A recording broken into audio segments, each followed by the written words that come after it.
ইডেনে রাজস্থানকে হারিয়ে পয়েন্ট তালিকায় উঠল কলকাতা নাইট রাইডার্স। তবে এটাই দেখার প্লে অফে ওঠার দৌড়ে কতটা এগোলো নাইট বাহিনী। আইপিএল 2025-এ প্লে অফে ওঠার হাড্ডাহাড্ডি লড়াই চলছে। কোনো দলই এখনও নিজেদের জায়গা পাকাপাকি করতে পারেনি। শীর্ষে থাকা রয়্যাল চ্যালেঞ্জার্স ব্যাঙ্গালুরু 11 ম্যাচে 16 পয়েন্ট পেয়েছে। তাদের চেয়ে 5 পয়েন্ট পিছিয়ে কলকাতা। রাজস্থানের বিরুদ্ধে ইডেনে শেষ ওভারে ম্যাচ জিতে নেয় কলকাতা নাইট রাইডার্স। মাত্র 1 রানে জিতেছে তারা। সেই জয় তাদের পয়েন্ট তালিকাতেও এক ধাপ উপরে তুলে দিয়েছে।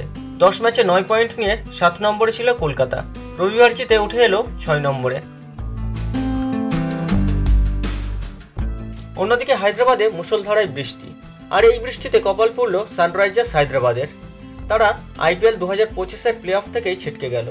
সঙ্গে কিছুটা হলেও পয়েন্ট টেবিলের সমস্যা তৈরি করল কলকাতা নাইট রাইডার্সের জন্য। 5ই মে আইপিএলের 55তম ম্যাচে ঘরের মাঠে দিল্লি ক্যাপিটালসের মুখোমুখি হয়েছিল হায়দ্রাবাদ। দুরন্ত বোলিং করে তারা দিল্লিকে 7 উইকেটে 133 রানে থামিয়ে দেয়। জেতার জন্য সহজ লক্ষ্য ছিল হায়দ্রাবাদের সামনে, কিন্তু দ্বিতীয় ইনিংসে আর ব্যাট করতে নামা হলো না অভিষেকদের।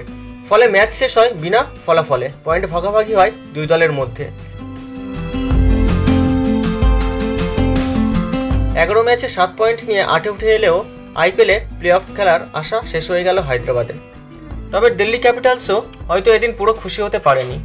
এই ম্যাচ না হওয়ায় দিল্লির খুব ক্ষতি হয়নি, কারণ ম্যাচ হলেও হয়তো ঘরের মাঠে প্যাট কামিন্সরা দিল্লির দেওয়া 134 রানের লক্ষ্য তাড়া করে জিতে যেতেই পারত।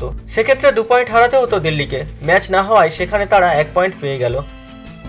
এদিকে ম্যাচ ভেস্তে যাওয়ায় কিছুটা ক্ষতি হলো কলকাতা নাইট রাইডার্সেরও, কারণ দিল্লি এই ম্যাচ হারলে নাইটদের বেশি সুবিধা হতো।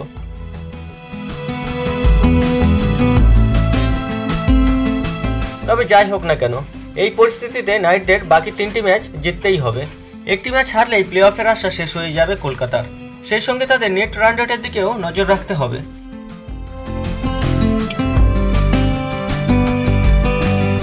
এই মুহূর্তে প্রথম 4-এ না থাকলেও কলকাতার সঙ্গে প্লে অফে ওঠার লড়াইয়ে রয়েছে Delhi Capitals, Lucknow super giants. কলকাতার সঙ্গে বাকি দলগুলিও প্লে অফে ওঠার জন্য মরিয়া লড়াই করবে।